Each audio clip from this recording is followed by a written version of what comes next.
Hello mga ka-offloader sa Pinas Market. Welcome back to my channel. Maraming salamat kung ikaw ay nag-subscribe na at sa nanonood sa ating mga videos.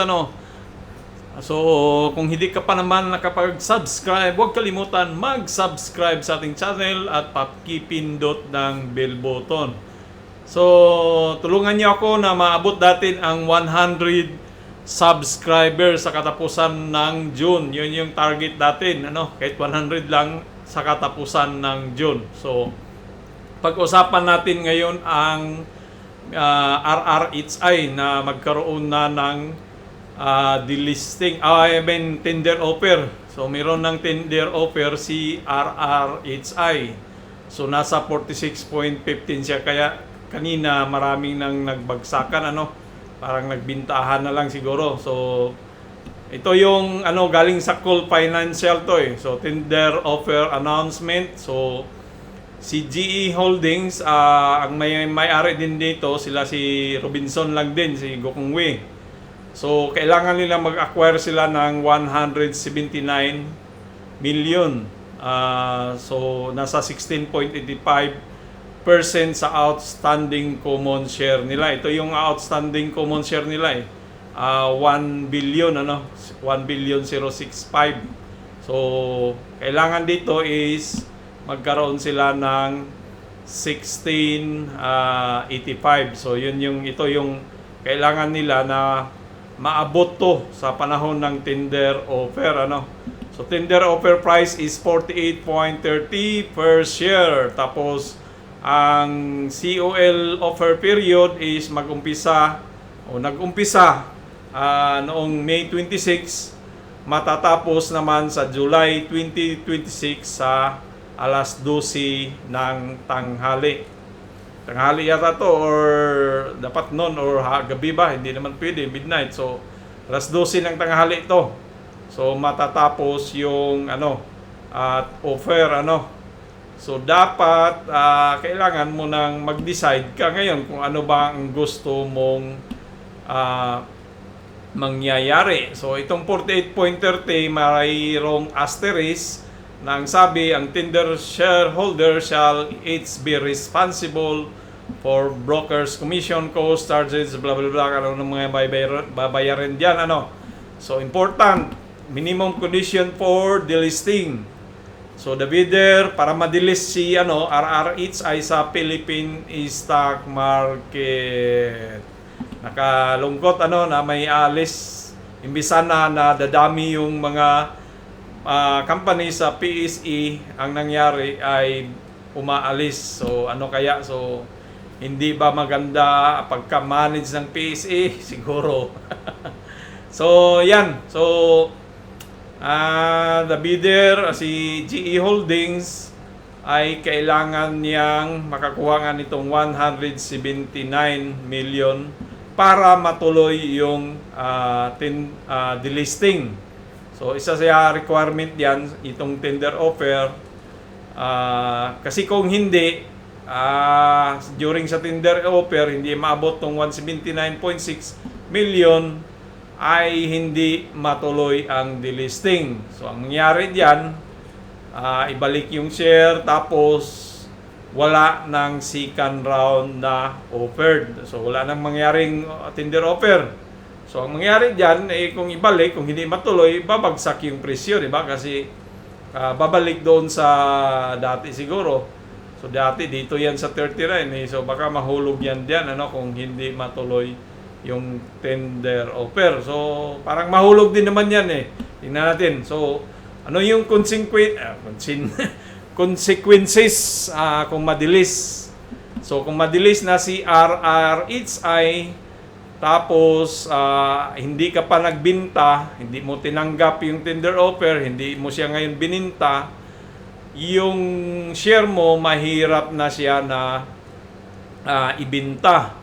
So, tapos may subject pa daw sa 15% capital gain tax at yung mga tax na yan. So, mas mahal at mahirap pa magproseso. So, option sa mga shareholders. Meron ako dito dati pero nung nag-announce sila ng ng tender offer, bininta ko na lang siya ng palugwe kasi wala na, tinanggap ko na lang, hindi ko na nga nabil tong dividends na to kasi may binili akong magandang stock at kumita naman tayo doon, so naibinta ko na rin yung binili ko, so naman, so parang nabawi lang din yung talo ko dito. Ang talo ko talaga dito nasa 10,000 kay RRHI so yan, option, sell in the open market. So ito yung sell before the deadline to lock in immediate cash regardless of offer's outcome. So sabi niya Nicole na yung option 1, ibinta mo na lang siya during ditong market. So kunwari sa Lunes ito pa rin 46, so ibinta mo na siya sa halagang 46.15. So lugi ka na kasi ang tender offer naman is 48.30. So kung ibenta mo siya, so lugi ka ng almost 2. Pero dahil ngayon mo bininta, nakatanggap ka naman ng ito, meron naman tong dividend na dose din. So bawi lang din tumatama lang din dito sa 48.30. So kung ako, ibinta ko na lang talaga siya. Kasi kung hindi mo siya ibinta, so dito, pag hindi mo daw ibenta, you lose out of the tender offers premium price. So pag hindi mo daw bininta at hindi matuloy yung tender offer, ang mangyayari is babagsak yung presyo. And the stock price could likely drop. Tender your shares to get premium price.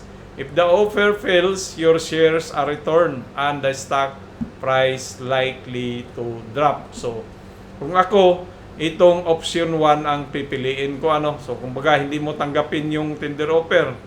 So ito, decline. Keep your share by clicking do not tender. Yung sabi dito, do not tender. So ang mangyari niyan, pag hindi mo i-tender, hindi mo rin bininta sa market, dito ka sa ito yung mga kondisyon, mga consequences na matanggap mo.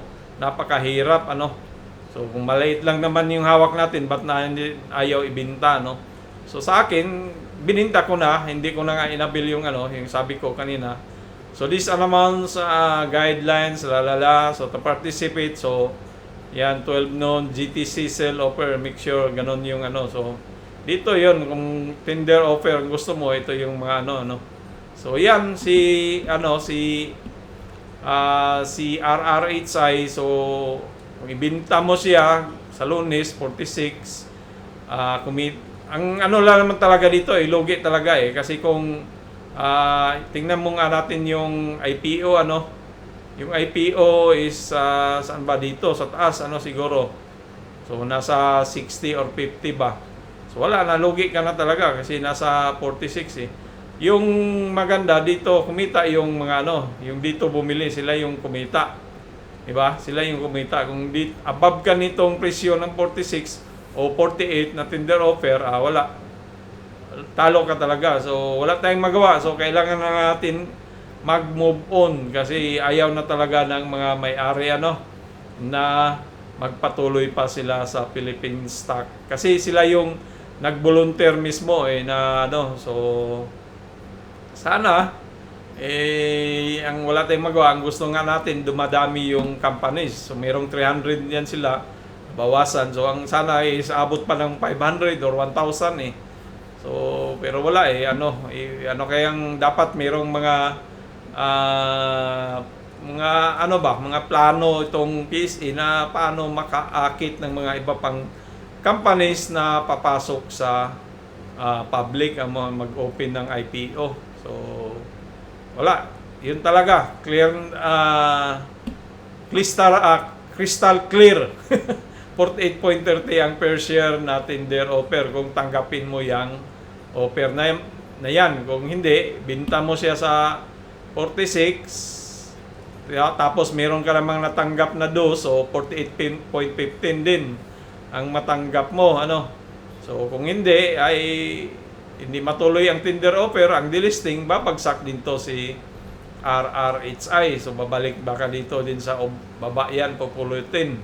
Kung ikaw dito ayaw mo ibenta, mawala yung kinita mo sana So kaya dapat So ito, nag-umpisa na yung magbintahan na yan. Yung mga dilaw na yan, nahulog-hulog na yan, nag-umpisa na yung bintahan. So habang hindi pa gaano, kasi pag nagbintahan to, bababa pa rin yan eh, magbababa na naman yan. So hanggat maaga pa, eh, binta mo na. Di ba? Parang ganun yan mangyari eh. Kasi nagbintahan nga, hindi tinanggap yung ano. So habang medyo ano pa, 46, so wala talaga. Kaya lugi na talaga yan. So palugi na lang. So yan lang po ang ating ano. Sana naman ay ma-ano nyo ako, matulungan ng ma-subscribe o lumago ang ating channel. Ano, maraming salamat sa inyong pagpanood. Daghan salamat sa inyong tanan, babus!